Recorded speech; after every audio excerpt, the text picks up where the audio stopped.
नमस्कार बच्चों, आज अपन फिर से 12th क्लास का जो रिलेशन का क्वेश्चन सीरीज चल रही है उस क्वेश्चन सीरीज को फिर से लेके आए हैं। 2 क्वेश्चन हैं, इसके बाद अपन लोग टाइप्स ऑफ फंक्शन पढ़ेंगे। इसको आप ध्यान से देखें और इस तरह के सवालों को आप खूब प्रैक्टिस करिए, ये 12वीं के लिए बहुत उपयोगी है। ठीक है ना? चलें शुरू करें। चलें शुरू करते हैं। लिखा है कि दर्शाइए कि समुच्चय ए, ये समुच्चय ए आंसर में अपने लिख लेना है आपको। x सच दैट z मतलब x बिलोंग्स टू z, मतलब x पूर्णांक है और कैसा पूर्णांक है कि 0 less or equal x less or equal कितना 12। माने z पूर्णांक है, x पूर्णांक तो है पर 0 है, 0 से लेके 12 तक है। समझ रहे हो ना? पूर्णांक है z पर उसकी सीमा दे दी गई है कि 0 से लेके 12 तक ही पूर्णांक आपको लेना है। इस सेट पर एक रिलेशन दिया है, वो लिखा है आपका यहाँ से कि A B such that mod of A minus B 4 का क्या है? गुणज है। 4 का गुणज है मतलब समझो जरा कि मान लो कोई 2 इंटीजर यहाँ से आप लो, जैसे मान लो ले लेते हैं हम लोग, क्या ले लेते हैं 2 माइनस मान लो 10 ले लेते हैं। ये 2 भी यहीं का है, 10 भी यहीं का है, इसका मॉड ले लो कितना आता है -8 और -8 कितना होता है 8, है ना? तो ये जो 8 है इसको आप लिख सकते हो कि 4 × 2 यानी 4 का गुणज है। 4 का गुणज मतलब क्या कि ये 4 से जो होता है तो डिवाइड भी हो जाता है ना? बात समझ गए ना?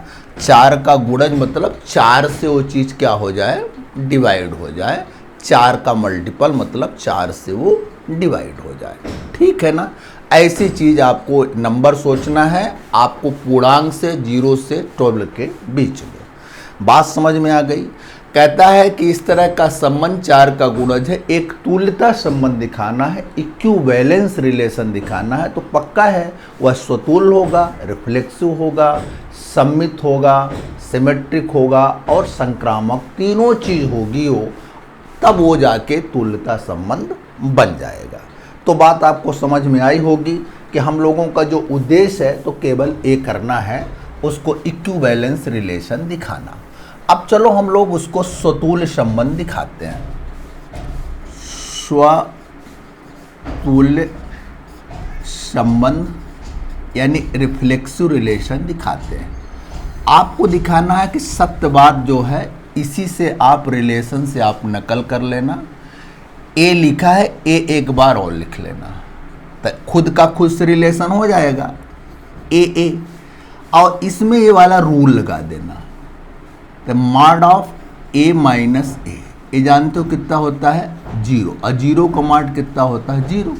ये 4 का गुणज है, ये 4 का गुणज है, माने 4 का गुणज है। लागू हो गई इसमें बात ना कि 4 का गुणज है, यानी 4 से 0 डिवाइड हो जाता है, 4 0 या 0, है ना? तो ये बात क्या है? सत्य है। ये बात क्या है? सत्य है। इसलिए ये जो ऑर्डर पेयर ए है ये रिलेशन पे होगा। तो आर क्या है? स्वतुल्य संबंध। आर जो है स्वतुल्य संबंध क्या है। बात समझ में आ गई नहीं? अच्छा, अब दूसरा चलो सममित के लिए दिखाना है कि सममित संबंध है कि नहीं। इसको आप कॉपी कर लिए होंगे, ठीक है ना? तो अब दिखाते हैं कि ये सममित संबंध है कि नहीं है। सममित संबंध है कि नहीं। इसके लिए हम बोले हैं कि पहला ऑर्डर पेयर आप सही सोचोगे।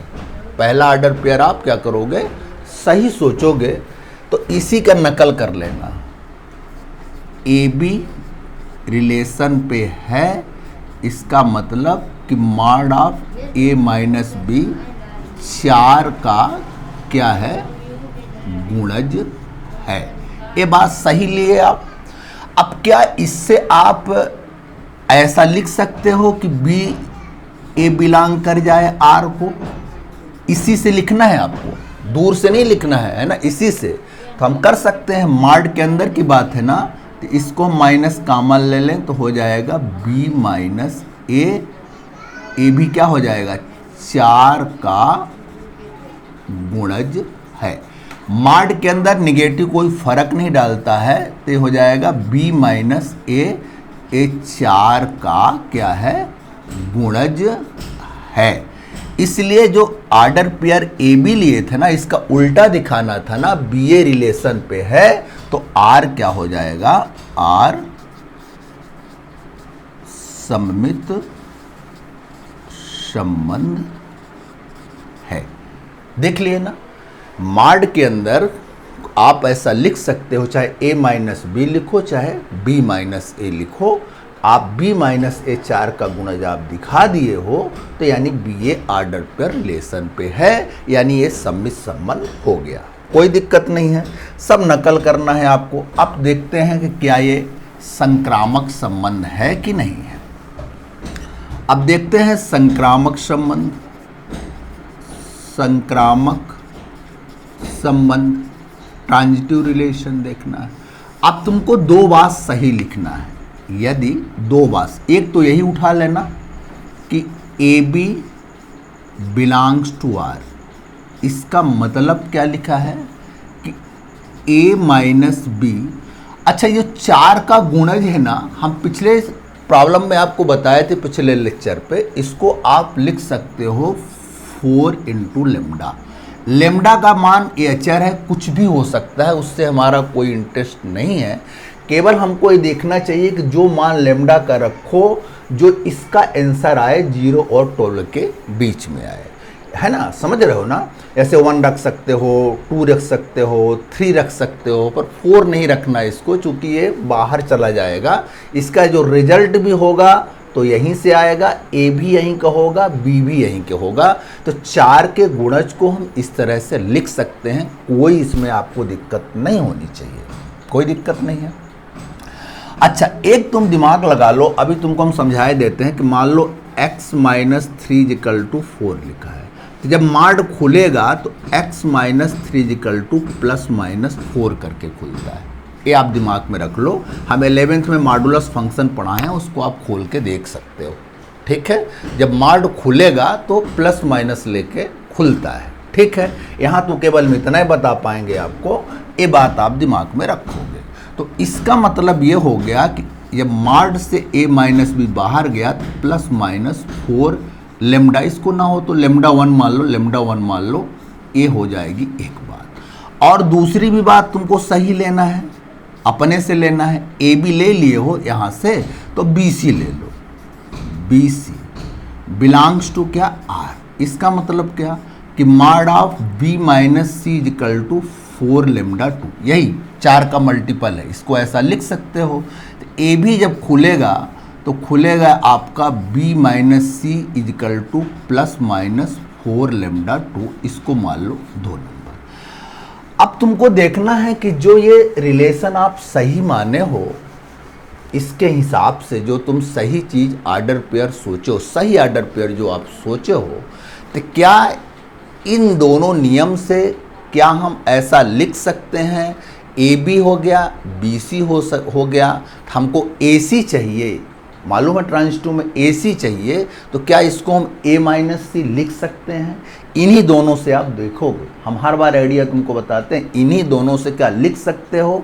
तो अब तुम यहाँ पर दिमाग लगाओगे कि लिख सकते हैं कि नहीं लिख सकते हैं। तो हम सोचते हैं कि 1 और 2 को जोड़ दो,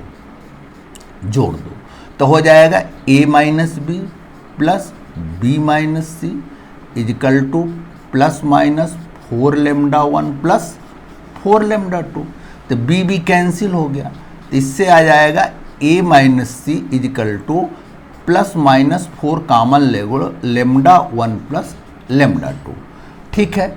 अब चूंकि यदि ये चीज़ ऐसी लिखी जाती है तो यही चीज़ ऐसी भी लिखी जाएगी, तो इसको हम ऐसा भी लिख सकते हैं कि a माइनस सी में मॉड लगा दें और लिख दें 4 लेमडा 1 प्लस लेमडा 2, ठीक है। इसका भी मतलब क्या है इसका भी मतलब है कि 4 का गुणज है।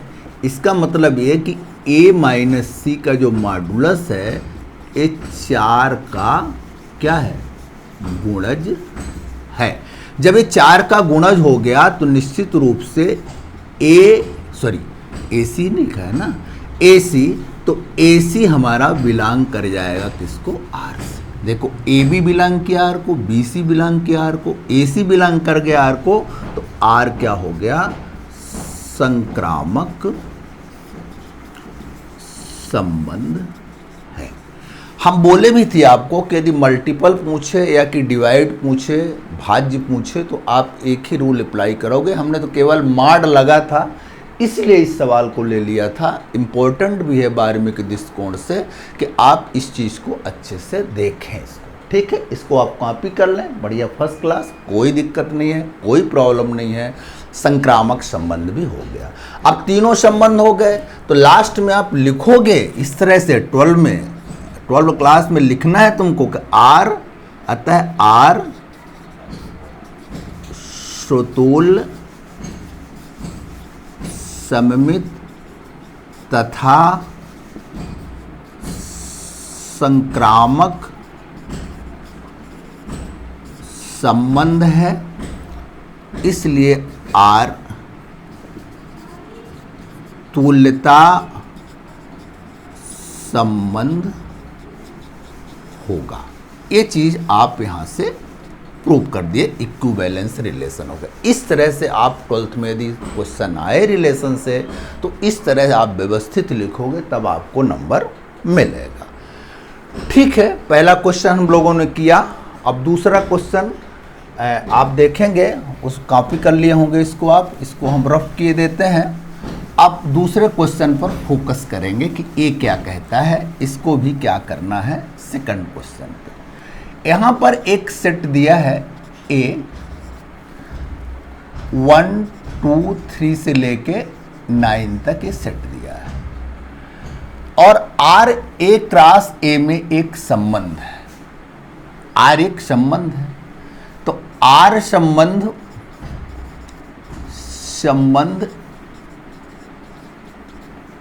इस प्रकार है कि आर्डर पेयर में दिया है कि A be related to C D. इसका मतलब ये, या कि ऐसा लिखा है, यदि A plus D equal to B plus C, और ये जो दोनों आर्डर पेयर हैं ए बी और सी डी, ए बिलोंग करते हैं ए क्रॉस ए को। कोई दिक्कत नहीं है। जब ए सेट सोचते हैं ना तो इसका मतलब सेट ए बस नहीं होता रिलेशन पे, ए क्रॉस ए, भाई कार्तीय गुणनफल से रिलेशन आता है। तो आप देखें कि यदि दो आर्डर पेयर रिलेटेड हैं तो इसका मतलब ए होगा। ठीक है, ये बात समझ में आ गई। नंबर कहाँ से लेना है, 1 से 9 तक। 1 से 9 तक आप देखोगे, 1 से 9 तक 2 एलिमेंट ले लो, एक आर्डर पेयर, 2 एलिमेंट अलग ले लो, एक आर्डर पेयर, इसमें ये चीज लागू होती है। आपको इस कंडीशन को लेके दिखाना ये है कि क्या हमारा आर स्वतुल्य है। हमको क्या दिखाना है, तुल्यता संबंध, स्वतुल्य होगा ही, तो दिखाना बस है आपको स्वतुल्य संबंध। स्वतुल्य में पहले एक एलिमेंट लेते थे, अब इसमें एक ही आर्डर पेयर लोगे, इसी से नकल करोगे। लिखोगे कि A be related to A B, खुद का खुद आर्डर पेयर से रिलेशन हो गया।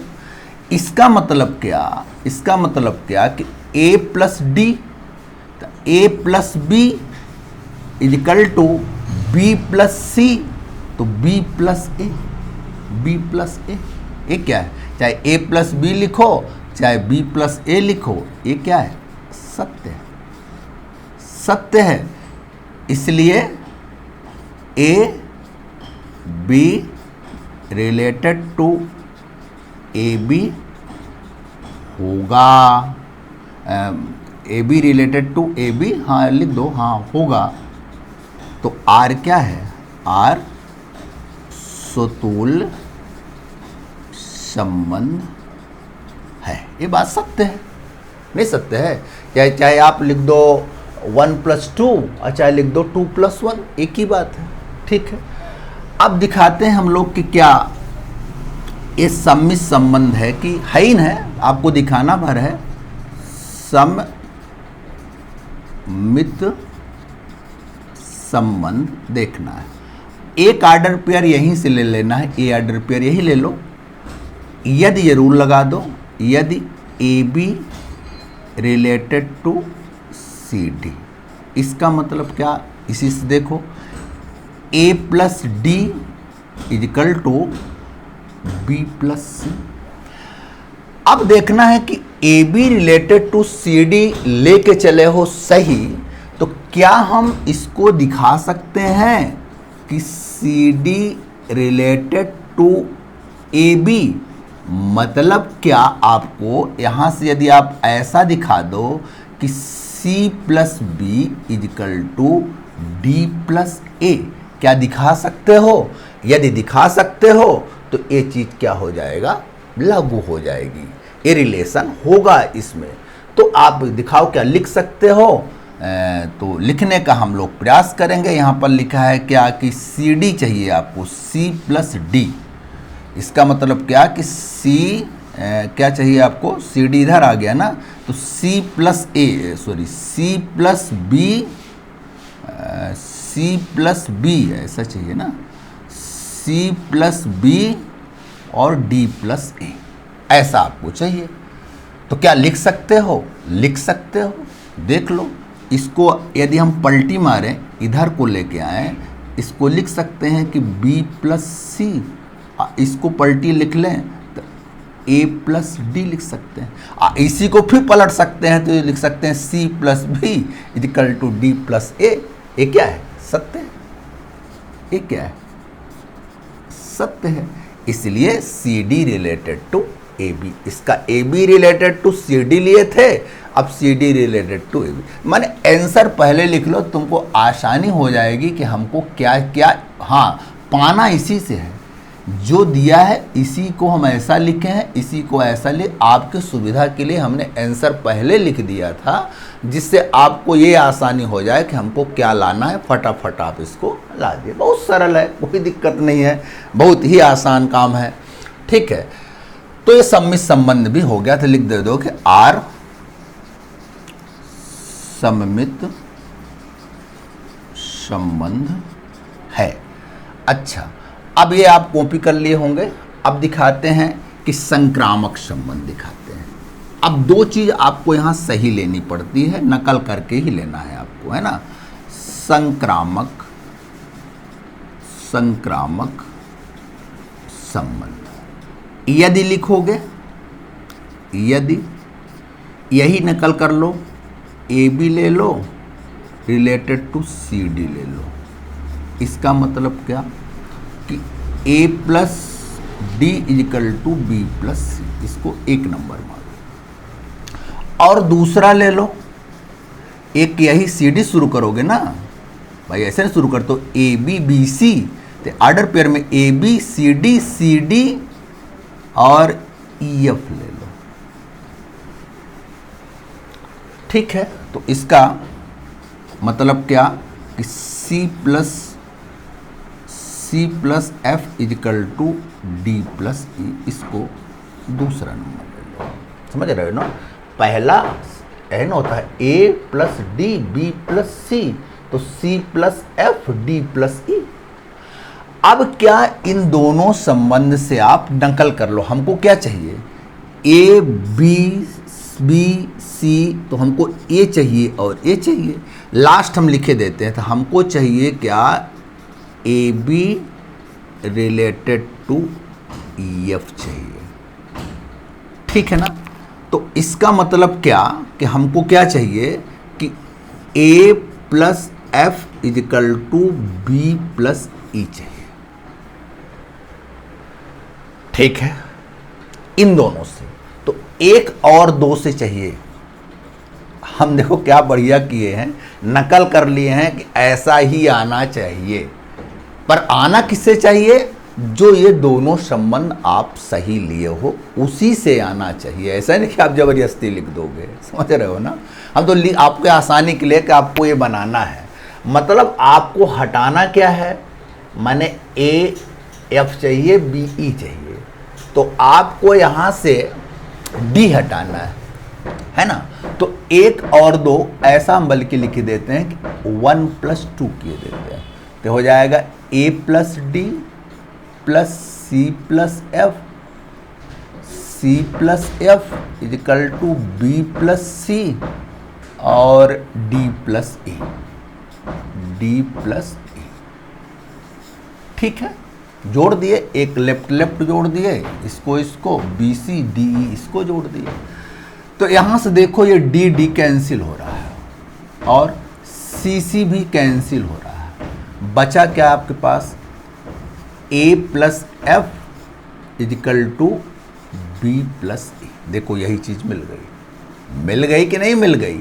ये चीज़ मिल गई, तब इसको हम मिटाए देते हैं, रफ किए देते हैं, यहाँ पर लिखे देते हैं कि इसलिए जो तुम्हारा ए बी है, क्या चाहिए, a + f चाहिए ना, तो a + f b + c, मतलब हमको क्या चाहिए यहाँ से A be related to E F. Check कर लो, ए एफ + बी ई, ये बात क्या है, ये बात यहाँ लिख दो, ये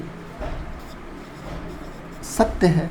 तो इसलिए ये रिलेशन होगा, माने ये संबंध यहाँ पर होगा। तो यदि होगा ये संबंध, तो आर क्या है, आर संक्रामक संबंध है। जब इस तरह का सवाल है, आर्डर पेयर से आप घबराइएगा नहीं। आर्डर पेयर के जगह पर आप पहले आर्डर की जगह ए सोच लो, दूसरे आर्डर की जगह बी सोच लो, तीसरे में बी सी सोच लो। इस तरह से आप आर्डर पेयर लिखा है, उसमें क्या उसकी डिफिनीशन दी है कि यदि ऐसा आर्डर पेयर है तो ये डिफिनीशन है, उस डिफिनीशन को आप लगा दो। बस लास्ट को उत्तर इसलिए कर दिया थी जिससे आपको कोई परेशानी आपको किस तरह की ना हो। तो लास्ट पे आप लिख दोगे कि अतः आर स्वतुल्य सममित तथा संक्रामक संबंध है, इसलिए आर तुल्यता संबंध क्या होगा।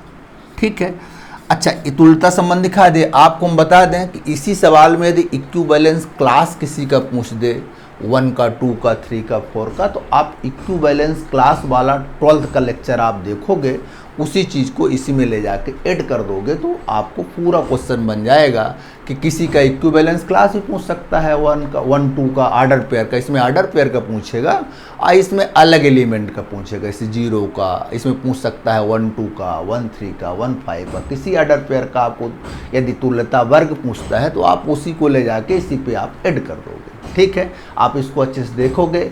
एक बात ध्यान रखें कि जो लेक्चर देते हैं उसको लाइक करें, कमेंट करें। जब आप ऐसा करते हो तो हमको थोड़ा सा विश्वास बढ़ता है, हमको करने की और मतलब और अच्छा महसूस होता है कि और अच्छा हमको करना चाहिए। तो इस तरह से आप लाइक करें, कमेंट करें, इसको देखें, पुराने लेक्चर को देखेंगे। इस तरह से हम 12th क्लास के जो स्तर का प्रॉब्लम थी रिलेशन से हमने बताया है, इन्हीं की आप प्रैक्टिस करिएगा, ये आपके लिए ज़रूर उपयोगी होंगी, आप इसको ध्यान रखिएगा। ठीक है ना। और अब हम अगला जो लेक्चर लेके आएंगे तो टाइप्स ऑफ फंक्शन पे लेके आएंगे, फंक्शन के प्रकार को लेके आएंगे। इस तरह से बच्चों आज के लिए धन्यवाद आपका, नमस्कार।